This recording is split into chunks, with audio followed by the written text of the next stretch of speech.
Дали нов автопат со траса која ќе го заобиколува општинскиот центар Облечево или само проширување на постоечката е дилемата околу која во општина Чешина во Облечево последнава година се организираат две јавни расправи на кои можеа да се слушнат различни мислења и предлози.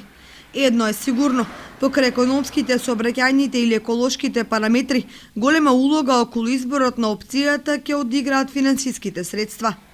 Уште при првата јавна расправа, градоначалникот на Кочани Радко Димитровски посочи дека кога веќе се прави современ пат, треба да се земат во предвид сите аргументи и да се избере најдобрата и со најдолгорочно решение варијанта. Тој тогаш потсети дека токму магистралниот пат кој поминува низ Облешево е црна точка, бидејќи во изминатите години овде во сообраќајни несреќи загинале повеќе од 10 жители, главно млади.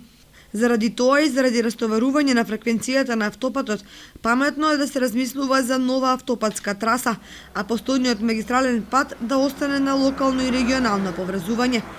На втората јавна расправа, на која покрај градоначалниците од општините од регионот имаше представници од Градежниот институт од Скопје, од проектантската фирма Чакар и заинтересирани граѓани, беше истакнато дека работите во оваа фаза течат според планот и дека се работи во согласно со проектните задачи од јавното претпријатие за државни патишта. Доколку се избере варијантата сегашниот магистрален пат да се надгради со експресен пат, тогаш ќе се овозможи брзината на движење на возилата да се ограничи до 100 км на час, при што за поврзување на околните села со патот ќе треба да се изградат две клучки кај реката Зетовица и пред влезот во Кочани.